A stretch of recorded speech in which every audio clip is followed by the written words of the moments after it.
Pada akhir tahun 1944, kedudukan Jepang pada Perang Asia makin terdesak. Dalam menyikapi kondisi seperti itu, pada 9 September 1944, Perdana Menteri Jepang Kuniaki Koso mengeluarkan janji kemerdekaan pada bangsa Indonesia. Konnichiwa, bangsa Indonesia. Saya Jenderal Karso akan menjanjikan kemerdekaan akan secepatnya. Konnichiwa, bangsa Indonesia. Untuk memenuhi janji Jenderal Koiso, saya akan membentuk Dekorsu Jonbi Kosakan. Arigato.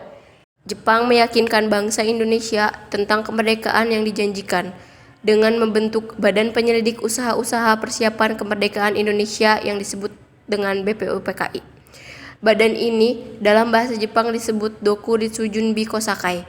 Jenderal Kumakichi Harada, Komandan Pasukan Jepang untuk Jawa, pada tanggal 1 Maret 1945 mengumumkan pembentukan BPUPKI. Pada tanggal 28 April 1945 diumumkan pengangkatan anggota BPUPKI.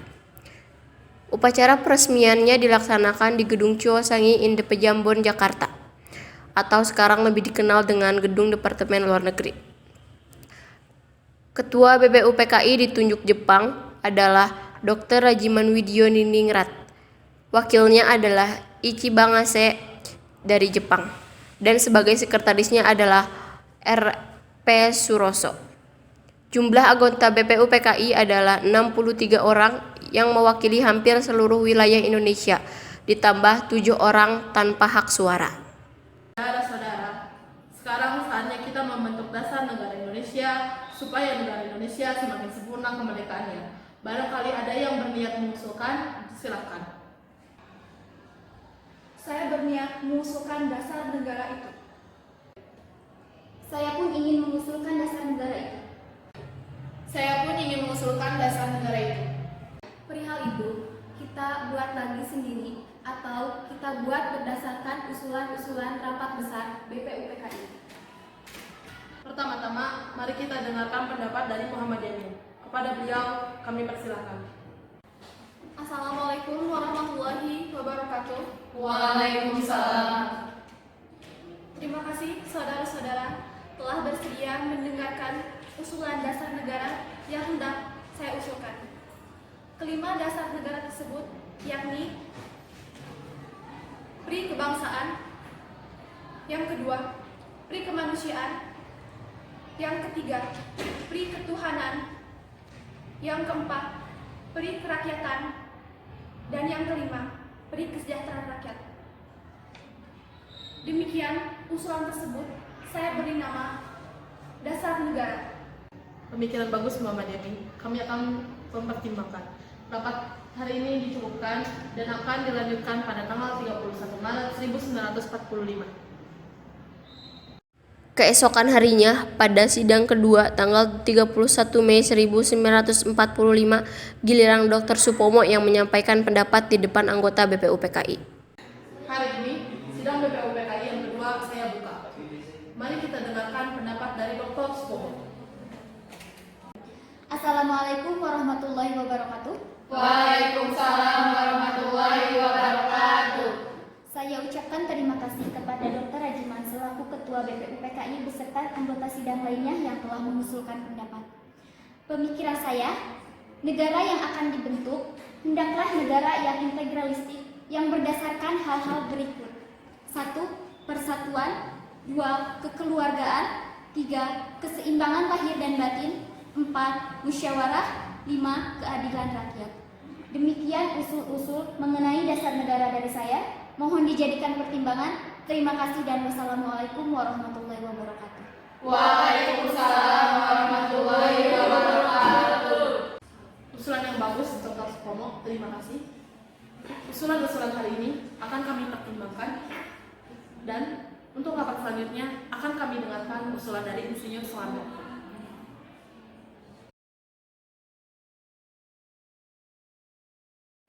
Assalamualaikum warahmatullahi wabarakatuh. Waalaikumsalam warahmatullahi wabarakatuh. Hari ini saya akan mengemukakan pemikiran saya mengenai dasar negara. Usulan-usulan ini tolong saudara-saudara dengarkan dan saudara-saudara pertimbangkan. Usulan-usulan tersebut yaitu 1. Kebangsaan Indonesia atau nasionalisme. 2. Peri kemanusiaan atau internasionalisme. 3. Mufakat atau demokrasi. 4. Kesejahteraan sosial. 5. Ketuhanan dengan kewajiban menjalankan syariat-syariat Islam bagi pemeluk-pemeluk. Saya namai dasar negara ini dengan Pancasila. Sila artinya dasar negara. Kelima dasar tersebut akan mendirikan Indonesia yang kekal dan abadi. Terima kasih saudara-saudara. Wassalamualaikum warahmatullahi wabarakatuh. Waalaikumsalam warahmatullahi wabarakatuh. Terima kasih kepada Bapak Insinyur Soekarno yang telah mengemukakan pendapatnya. Sekarang saya akan membentuk panitia 9.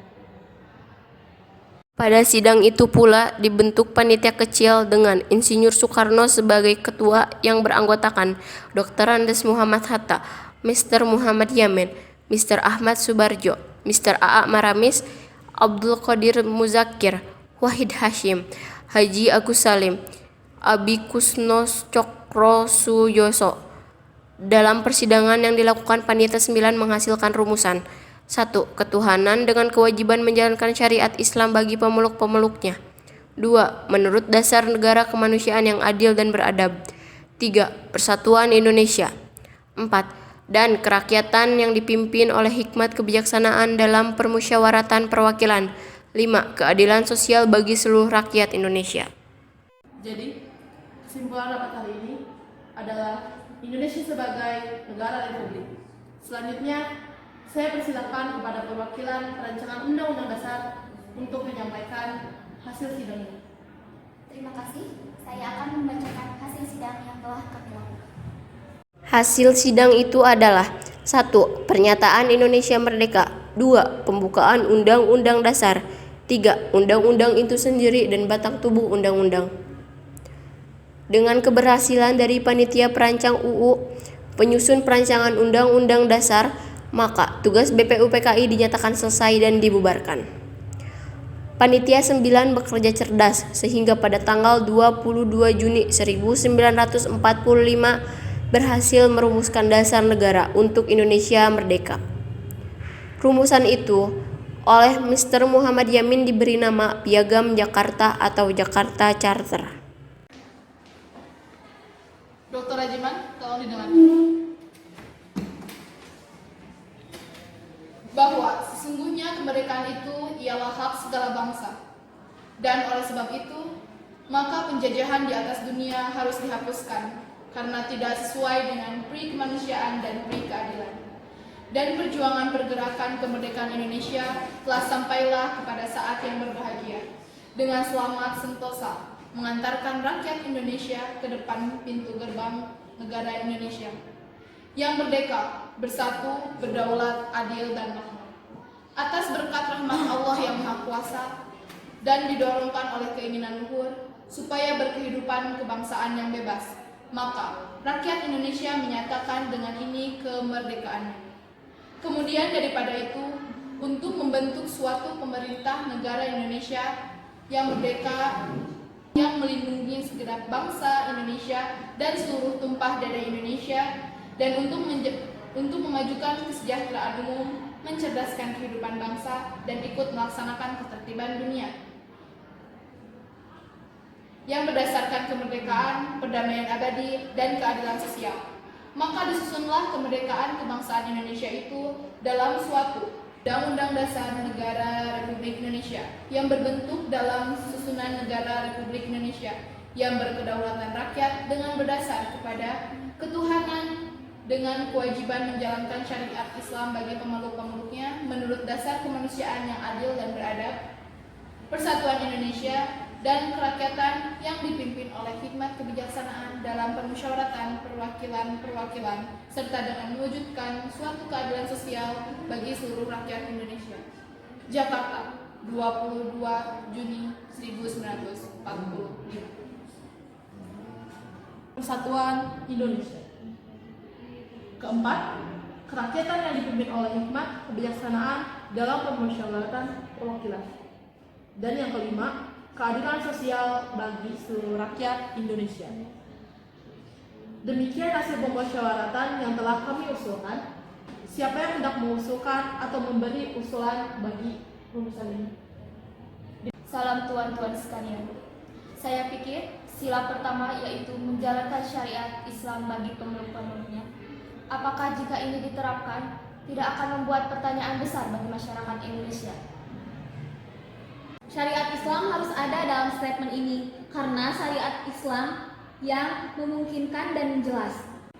Saya hadir sebagai perwakilan agama Kristen. Menurut saya, perumusan ini bukan suatu perjuangan agama, tetapi kekompakan dalam konteks itu semua. Karena ini sebuah dasar negara, bukan sebuah dasar agama.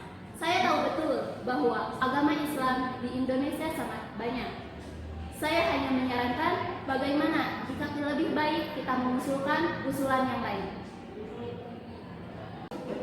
Saya berpendapat, jika berkenan, bolehkah saya usul saudara tua? Silakan, Dr. Supomo.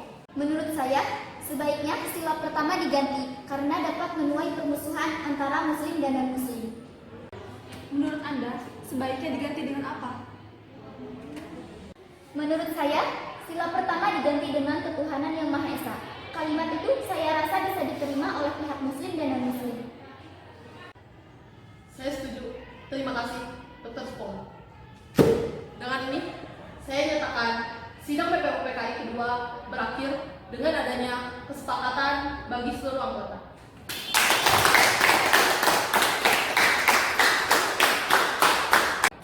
Akhirnya, pada sidang kedua tersebut, Pancasila berhasil mencapai kesepakatan yang isinya: 1. Ketuhanan yang Maha Esa. 2. Kemanusiaan yang adil dan beradab. 3. Persatuan Indonesia. 4.